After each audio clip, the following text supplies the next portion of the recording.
All right, so welcome to another deep dive with us. Today, we are tackling, well, let's just say some pretty heavy stuff. Yeah, we've got some interesting sources to work with today. We do. I mean, you guys have given us, well, there's this fictional narrative, right? Right. Like, vividly describes, like, the first two horsemen of the apocalypse showing up. Mm-hmm. And then we've also got these YouTube videos. Yes. And they're, all about Planet X and the Yeah. Four Horsemen and, like, how they connect to biblical events. It is a fascinating mix, definitely. And it really makes you think about how these ancient prophecies and modern astronomical theories could potentially intersect. Right. So, like, what's the deal with Planet X, and are the Horsemen real? And what does it all mean for us? Exactly. So, should we just dive right in? Let's do it. Okay, let's start with that fictional narrative. So it describes the first horseman, right? Yes. And he's on a white horse, The classic white horse. right? And he brings world peace, Yeah. right? Like, everyone's on board. Yeah, but there's a twist, right? There's always a twist. There is. It's not this genuine peace. It's actually orchestrated by, well, a really sinister force. Oh, okay. So, like, deceptively peaceful. Exactly. It aligns with the concept of the Antichrist, actually. Oh, wow. Okay, so that's a big deal. Mm-hmm. It is. And the Antichrist, in biblical prophecy, they often appear benevolent at first. Right, right. Like a wolf in sheep's clothing. Exactly. And then, bam, true colors. Mm-hmm. Okay, so what about the second horseman? Ah, yes. The second horseman. Well, this one's riding a fiery red steed, just like, Oh, like literally on fire. yeah, that's the imagery. And it's a really powerful symbol for war.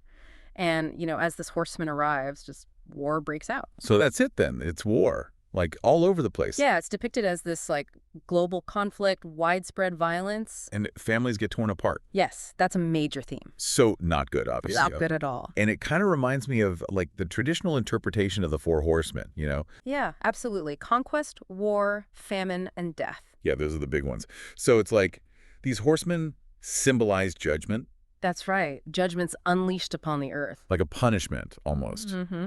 Okay, so we've got these terrifying horsemen that they're bringing all this destruction and everything. Mm-hmm. But these YouTube videos, they add another layer to it. Yes, they do. And it's Planet X, right? Right. They suggest that Planet X is somehow behind it all, pulling the strings. Oh, interesting. Okay, so who are these YouTubers? What are they saying about Planet X? Well, there's one expert in particular, Doug Elwell. He's featured in this video called Coast to Coast Am Official, I think. Okay, I know that one, yeah. And he has this pretty bold theory about Planet X, right? Okay, what is it? Well, he believes that Planet X and its satellites were actually crucial in shaping the Earth. Really? Like how we know it today? Yeah. Yeah. He even thinks that that Planet X could have been involved in forming the moon. Well, hold on. He's saying the moon might be like a result of this Planet X?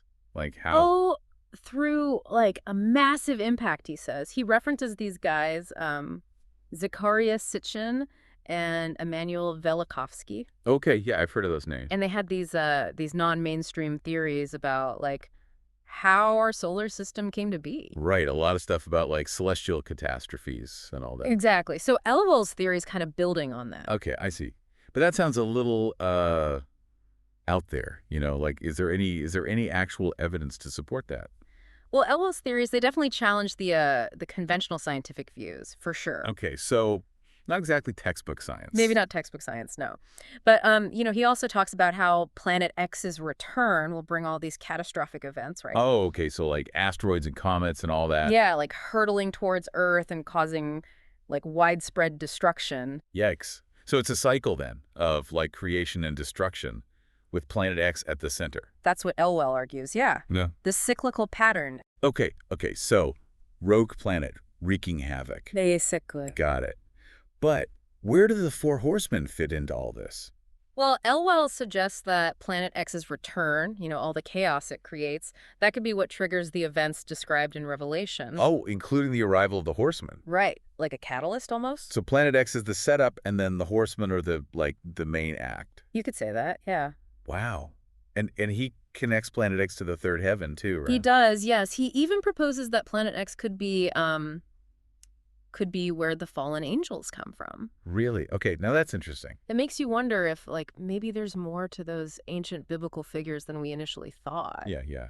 Okay, fallen angels. Now we're, Yeah, like, really getting into it. right. The other YouTube video mentions them too, these powerful beings who rebelled against God. Yes, those who sought power for themselves. Right, right. But who exactly are they? Well, Elwell, he connects them to the Nephilim. The Nephilim. Hmm. And he suggests that these beings, they wanted to create their own kingdoms. Okay, so like rebel leaders. Yeah, you could say that. And not just on Earth, but like in space too. Whoa, okay, so like intergalactic rebels. Yeah, it's a pretty wild concept. That is wild. Yeah. And, some theories say that that these fallen angels, they actually interbred with humans. Right. And that's where the giants came from. That's one theory, yes. And these giants, they supposedly had all this advanced technology and knowledge. Yeah, one of the videos even mentioned like evidence of ancient space travel in South America and China. Right. There are those who believe that ancient civilizations were influenced by extraterrestrial beings. So it's like blending like biblical stories with like ancient astronaut theories. Yeah, it gets pretty complex. It really does. Yeah. What about these different types of giants, though? I know there was mention of like Nephilim and Rhyme. Yeah, so Elwell says that the Nephilim, those were the ones before the Great Flood. Okay. And then the Rhyme, those were the ones that came after. Right. Okay. But like if there was a flood, how could there be giants after? Well, Elwell suggests that the term Rhyme, it implies like some form of resurrection. Oh, so they like came back. That's his theory, yeah. Or maybe they weren't completely wiped out. Interesting.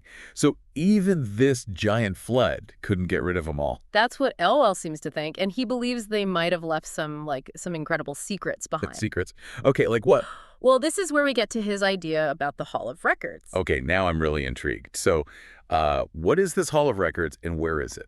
Elwell believes that there's this hidden chamber, right? A hidden chamber. Yeah, beneath the Sphinx in Egypt. Beneath the Sphinx. Whoa. Okay.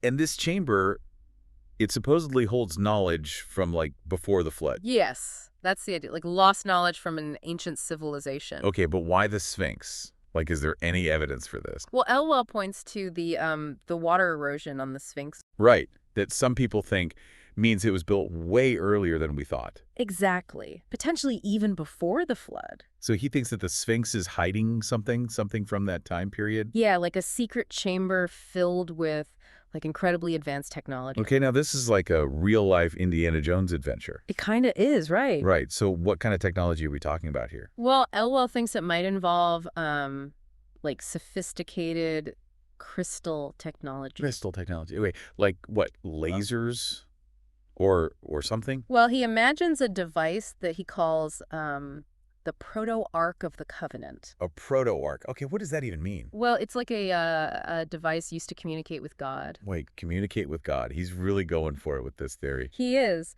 but he draws these connections between like descriptions of the Ark of the Covenant in the Bible and these ancient traditions about crystals and their potential for like energy manipulation. Okay, so he's trying to tie it all together, right? Yeah. Ancient artifacts, biblical accounts, advanced technology. Yeah, it's all connected in his theory. So to recap, we've got a rogue planet that might have created the moon, and we've got fallen angels creating giants, and a secret chamber under the Sphinx with, like, technology that could let us talk to God. It's quite the mix, isn't it? It really is. It's like biblical prophecy, ancient mysteries, and maybe even, like, extraterrestrial stuff. Exactly. It definitely challenges how we usually think about history and religion. Yeah, for sure. It makes you wonder what other secrets are out there, like hidden in ancient texts or archaeological sites. Right. This is like making me question everything. But before we go any further, can we maybe take a step back Sure. and like look at the science behind some of this, like Planet X and the formation of Earth?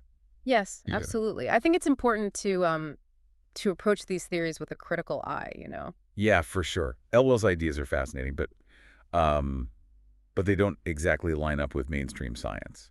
That's true. There are some pretty significant departures. Okay, well, let's delve into that next then. Yeah. I'm curious to see how those scientific perspectives like intersect with these more unconventional theories. Yeah, it should be interesting to compare and contrast.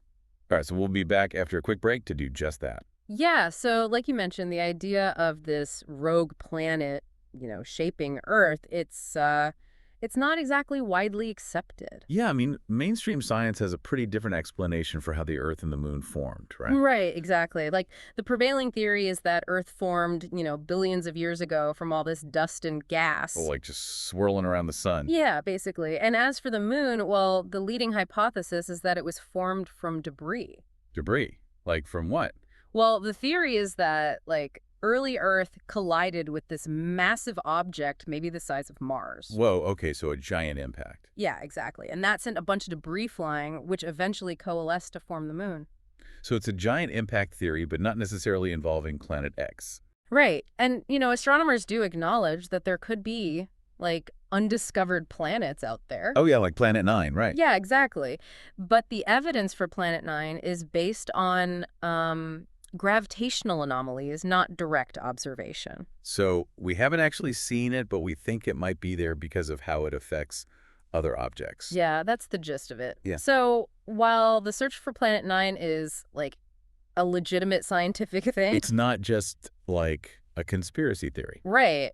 But connecting it to biblical events, well, that requires a bit more of a leap. A leap of faith, maybe. Yeah, that's a good way to put it. I think it's important to be clear about the difference between like scientific inquiry Okay. and interpretations that kind of blend science and religious beliefs. Right, right. So while Planet X is an interesting idea, Yeah. it's not necessarily scientific fact. Not yet, anyway. Okay, that makes sense. So let's shift gears a little bit Okay. and talk about the sequence of events leading up to the arrival of the Horsemen. I remember one of the videos mentioned the rapture. Oh, yes, the rapture. That's a big one. Right. It's where all the true believers suddenly disappear. Right. Yeah, essentially. Ah. The belief is that, like, before the tribulation period starts, Okay. God will take all the true believers up to heavens so they don't have to go through all the terrible judgments. Oh, okay. So they get a free pass, basically. You could say that, yeah. They're spared from the apocalypse. Wow. And the video suggested that the Four Horsemen, they show up after the rapture. Mm-hmm. Like, that's when it all kicks off. So rapture first, then the Horsemen ride out, and it's all downhill from there. Yeah, that's a pretty common interpretation within certain theological frameworks. Okay, so the rapture is like a dividing line. Saved versus unsaved. Yeah, you could think of it that way. Okay, that makes sense. Now, what about those seals they kept mentioning in the videos? Oh, right, the seals. They're connected to the horsemen, too. Yeah, they said something about the seals being broken and then the horsemen are released. Yeah, so in Revelation, the first 4 seals, when they're broken, that's when the 4 horsemen are unleashed. So each seal represents a different judgment. Yeah. And the horsemen are like the messengers of those judgments. Exactly. It's like God's wrath is being unleashed step by step. Oh, wow. Okay. Well, we already talked about the first 2, right? Conquest and war. Represented by the first 2 horsemen. Yeah. Okay, so what about the other seals? What kind of judgments are we talking about? Well, the 3rd seal brings famine. Oh, okay. So, like scarcity, economic hardship, that kind of thing. And that's the black horse, right? Yes, that's right. And then the 4th seal unleashes death, Oh, yikes. which represents, widespread deaths from war, from famine, from pestilence. So not a good time to be alive. Not at all. Those first 4 seals, they really paint a bleak picture. Yeah, they do. Bull. What about the remaining 3? Do they, offer any hope? Well, the 5th seal, it reveals the souls of martyrs. Martyrs. Yeah, those who died for their faith. And they're crying out for justice. So even in the midst of all this judgment, there's still, a focus on righteousness. Yeah, you could say that. It highlights the suffering of the faithful. Okay, and what about the 6th seal? That one's pretty intense. It describes all these cataclysmic events. Like what? Earthquakes, a darkened sun, a blood-red moon, that kind of thing. Wow, it sounds like the world is literally falling apart. Yeah, it's definitely a step up in intensity. Okay, and the 7th seal? Is that the end? Well, it brings a period of silence in heaven. Silence. Yeah, and then 7 trumpets sound, each one heralding further judgments. 7 trumpets. It just keeps getting worse, doesn't it? It's a very dramatic narrative, for sure. Mm-hmm. But remember, all of this is happening after the rapture. Right. Right. So if you weren't taken up to heaven, you're basically stuck dealing with all this. Yeah, that's the idea. It's a Right. pretty stark warning about the consequences of rejecting God.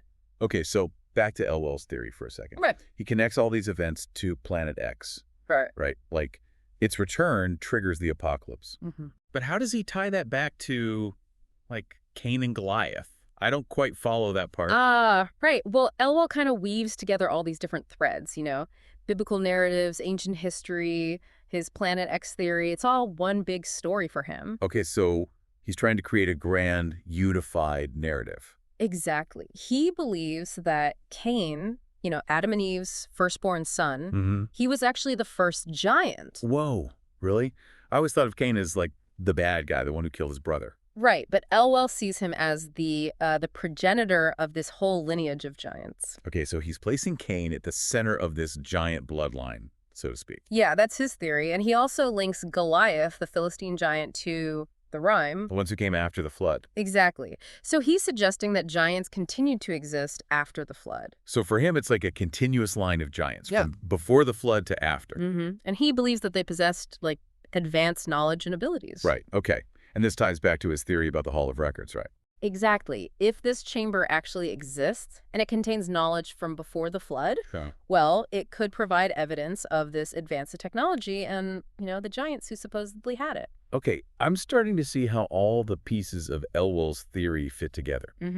But is there, any real evidence for this Hall of Records? Well, Ella points to a few things. First, there's the water erosion on the Sphinx. Right, which some people think means it was built way earlier than we thought. Exactly. Potentially even before the flood. And Elwell thinks this is evidence that, the Sphinx is hiding something from that ancient time. Yeah, he does. And then he also draws on ancient texts and traditions. Oh, okay, so it's not just his own idea. No, there's a historical precedent for this concept of a Hall of Records. Okay, what kind of text is he talking about?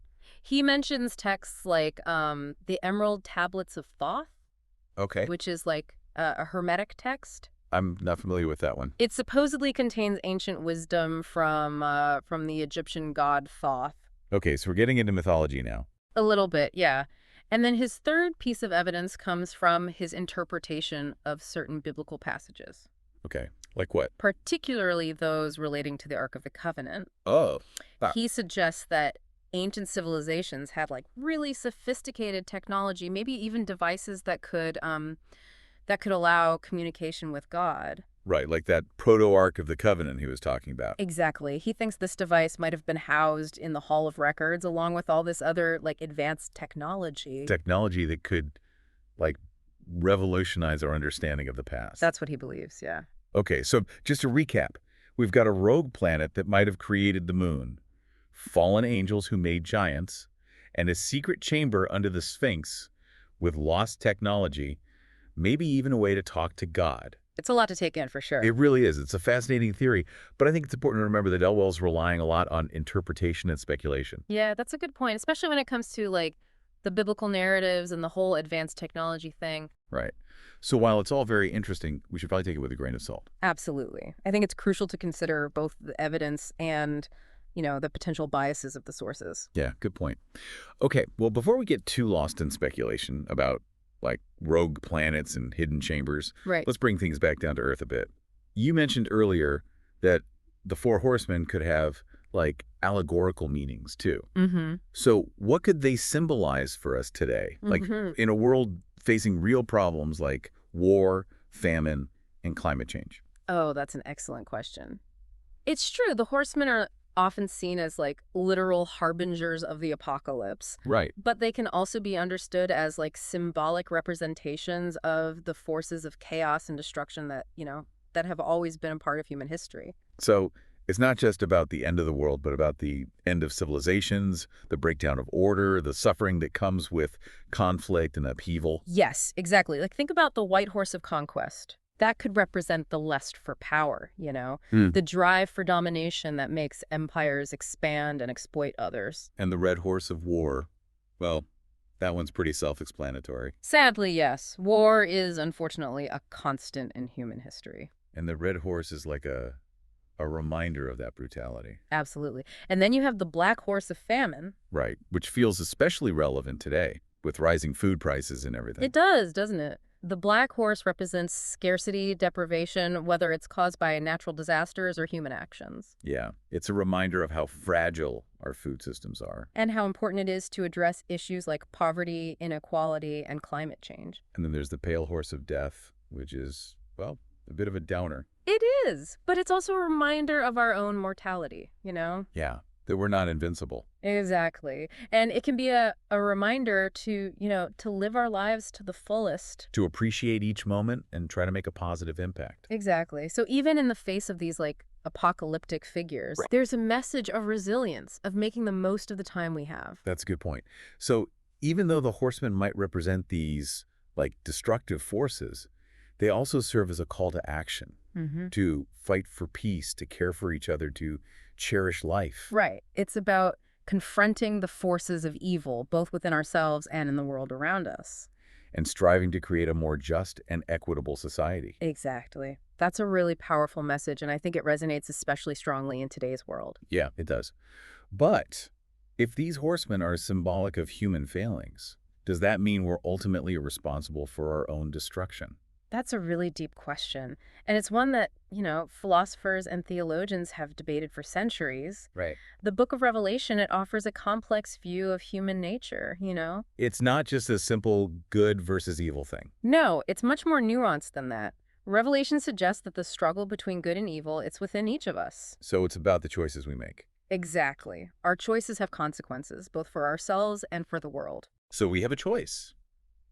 Succumb to chaos, right, or fight for a better future. Yes, and Revelation, despite all its apocalyptic imagery, it ultimately offers a message of hope. Of redemption. The possibility of a new beginning. Okay, but how do we achieve that redemption? What can we do, like as individuals, to fight against those forces represented by the horsemen? Well, I think one way to interpret Revelation is that it's calling us to live lives of faith, compassion, and justice. So it's not about waiting for the end of the world. No, It's about actively working to create a better world right now. exactly. It's about confronting the forces of evil in our everyday lives, striving for a more just and equitable world. That's powerful. Okay, but I have to admit, I'm still hung up on the whole Planet X thing. Yeah. Is there really any scientific evidence to support the idea that there's this rogue planet out there just waiting to wreak havoc? Well, there have been theories about a hypothetical planet beyond Neptune. Okay. It's often called Planet 9 or Planet X. So it's not just some conspiracy theory? No, there are like real astronomers and researchers who are looking into it based on these gravitational anomalies they've observed in the outer solar system. So there's actual data that suggests there might be something out there. Yeah, there is. But it's important to note that Planet 9 hasn't been definitively proven yet. Right. It's still hypothetical. Exactly. More research is needed to confirm its existence and figure out what it's all about. So the jury's still out on Planet X, but there's at least a possibility it's real. What would that mean for our understanding of, like, the solar system, our place in the universe? Oh, it would be a huge discovery for sure. It would challenge our understanding of how the solar system formed and evolved. Wow. And it could even have implications for the search for extraterrestrial life. Really? Okay, so it'd be a big deal. Yeah, it would be a game changer. But even if Planet X is real, does that mean we have to accept Elwell's theory? That it's responsible for biblical events. Right. That's a matter of interpretation, Elwell's theory is interesting, but it's important to distinguish between scientific evidence. And religious belief? Exactly. Science and religion, they offer different ways of understanding the world. Right. And while they can intersect, they also have their own separate methods and principles. That's a fair point. Okay, so we've talked about the Four Horsemen, the Rapture, Planet X, the Hall of Records, giants, and even the potential allegorical meanings of these figures. Is there anything else we can get from these sources? Well, there's always more to explore, but I think we've hit the main points, We've looked at the connections between these sources, their historical and biblical context. Right. And we've considered what it all means for our understanding of the past, present, and future. Yeah, it's been a pretty comprehensive deep dive. It has. I feel like I've learned more about the Book of Revelation in the past hour than I have in my entire life. Well, it's a fascinating and complex text. And I encourage you to keep exploring it. There are so many different interpretations and perspectives out there. I definitely will. But before we wrap up, is there one, key takeaway you want to leave our listener with? Well, if these sources are to be believed, they really challenge us to rethink our assumptions about, history, religion, humanity's place in the cosmos. Okay. They suggest that there might be forces at work that we don't fully understand. Like things beyond our comprehension. Yeah, and that the fate of humanity might be connected to, cosmic events. Wow, that's a pretty big thought. It is, and it means that we're not just passive observers in all of this. Right. We're active participants, and our choices matter. That's both empowering and kind of scary. It is, isn't it? This whole deep dive has left me with this sense of wonder and a renewed appreciation for all the mysteries out there. I know what you mean. That's like the more you learn, the more you realize you don't know. Exactly, and that's the beauty of it, right? The pursuit of knowledge is a lifelong journey. It is. Well said. Okay, folks, that's our deep dive into the Four Horsemen and Planet X. We've covered a lot of ground, We have. and I hope you've enjoyed it. And remember, this is just the beginning. There's a whole universe of knowledge out there waiting to be discovered. Keep exploring, keep questioning, and never stop seeking the truth. Couldn't have said it better myself. Now, before you go, I have one final thought for you to chew on. We talked about the possibility of finding and using advanced technology from a lost civilization. But what if that technology is not meant for us? What if unlocking those secrets could have unintended consequences, like unleashing forces we can't control? That's a great point. It's like knowledge can be a double-edged sword. Exactly. Something to think about. Definitely. All right, folks, that's it for this deep dive. Until next time, keep those brains buzzing and those imaginations soaring. It's amazing, isn't it? Like how these ancient texts, they combine prophecies and symbolism and all these like really vivid descriptions of potential disasters. Yeah, it really makes you think about like how people throughout history have tried to understand, the unknown and the forces that shake our world. Absolutely. And speaking of those forces, remember we were talking about the seven trumpets. Oh yeah, the seven trumpets, right? Yeah. Each one brings like a new wave of judgments on the earth. Right. It's like every time a trumpet sounds, something awful happens. Yeah, it's definitely a symphony of destruction. So remind me, what were the first four trumpets again? Okay, so the first four, they bring hail and fire, they turn the sea into blood, poison fresh water, and darken the sun, moon, and stars. Whoa, okay, that's a lot. It's a cascade of ecological disasters, basically. And each one just makes the previous one worse. Exactly. It really paints a bleak picture of like the state of the earth during this tribulation period. Yeah, definitely. And then there were those woe trumpets. Right. Those sound even scarier, honestly. They do, don't they? So when the fifth trumpet sounds, Yeah. it releases these demonic locusts from the abyss. Demonic locusts.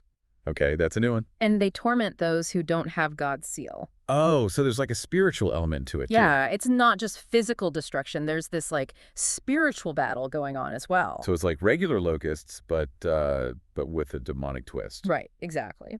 And then the sixth trumpet, it unleashes this massive army of horsemen. Okay, how massive are we talking? 200 million. 200 million, wow, okay.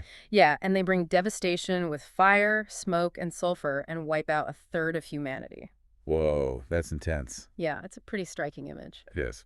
Okay, so what about the last trumpet, the seventh one? Well, that one's described as the culmination of God's plan. Okay. It signals that the mystery of God has been accomplished. Oh, so it's like the grand finale, the climax of all this. Yeah, you could say that, but what that actually means, like what the mystery of God is, that's open to interpretation. So some people think it's the final judgment, right?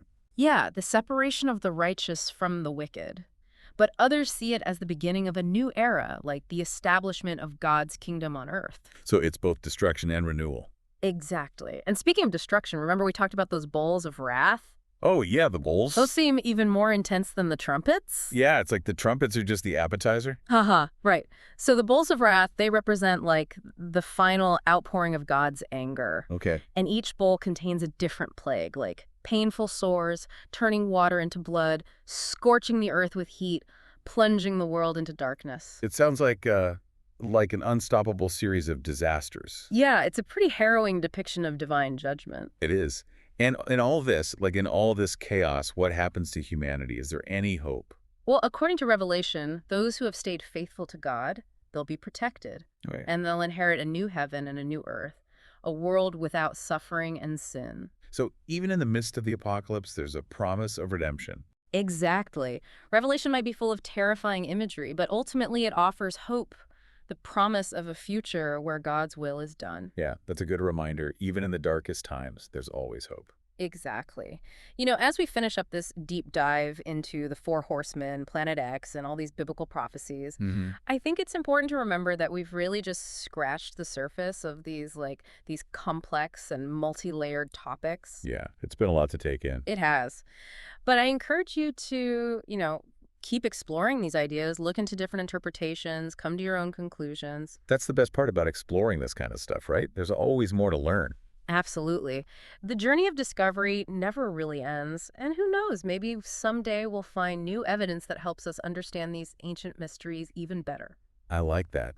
Well, to our listeners, thank you for joining us on this deep dive. We hope you've enjoyed it. We did. And remember, keep asking questions, keep exploring, and never lose that sense of wonder. Well said. And until next time, keep those brains buzzing.